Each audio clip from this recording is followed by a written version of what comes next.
Hi everyone, it's Sarah here from Leeds Golf Centre and Sports Rehabilitation Leeds.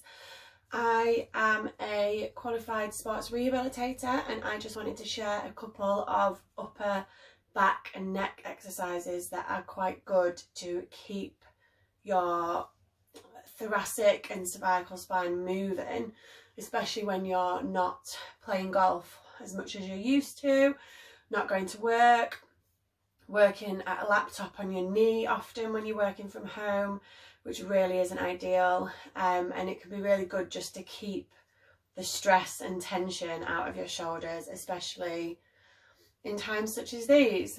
So the first exercise is, I often get people to do this when they're in the shower because you can get heat on your back as well as stretching it out. So what I get you to do is I get you to just relax your shoulders down and then just let your head hang to the side. So I call this 0 degrees. So I get people just head to hang, 15 seconds holding it there. And then I go from 0 to about 30 degrees. And again, hold for about 15 seconds. And then 60 degrees. So you do those three. I don't do 90, which is straight down, because the way your spine is, it just doesn't stretch anything particularly. So again, to the side, 30 degrees and 60 degrees. Again, that can be a really good one on a morning just to get everything moving. Okay, obviously you're all used to rolling your shoulders, but doing full circles forwards and backwards can be super useful.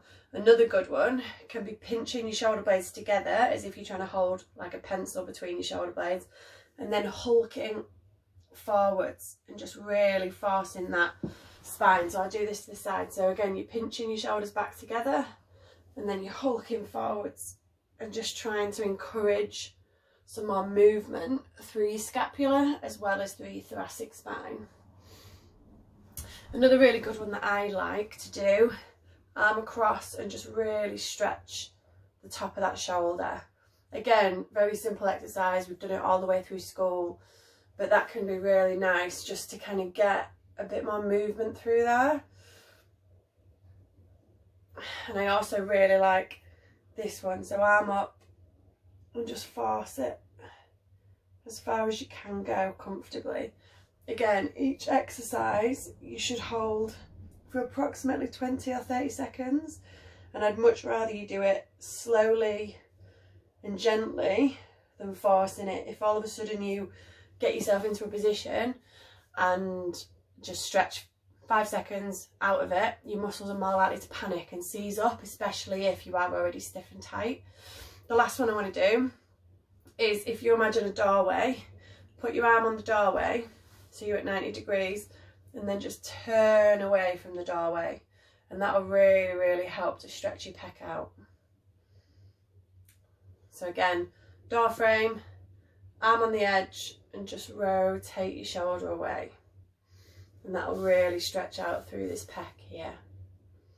Or another one, if you can, arm behind your back and just really stretch your pecs out, because as soon as your pecs become too tight, you're just always forwards, and everything we do is forwards. You're typing on the computer, you're on your phone, everything we do is in this forward position. So if you can just try and straighten up and get your shoulders back, that can be really useful, and that can help rebalance everything in your upper back and shoulders. So yeah, just a few little exercises. I will send some more to you as I get requests or as I think of more that are worth doing. Any movement is good movement. When you're stretching, make sure you're gentle, slow, and you repeat it, and just don't do anything into pain. If something's sore, it's your body's way of telling you to stop doing it. And again, as I said before, continue swinging a golf club, chipping, putting in your garden if you can, because the more you can like mess around with golf clubs, the easier it'll be once you're allowed to play golf again to just get straight back on the golf course. If you don't do anything for 4 weeks, then all of a sudden you go back to play 3 times a week. That's when you're going to start getting issues. So if you can, try and keep using your muscles. If you can, try and stretch out a couple of times a week, and you'll find that it really helps you to continue through the summer unheeded. All right, look after yourself and I will speak to you shortly.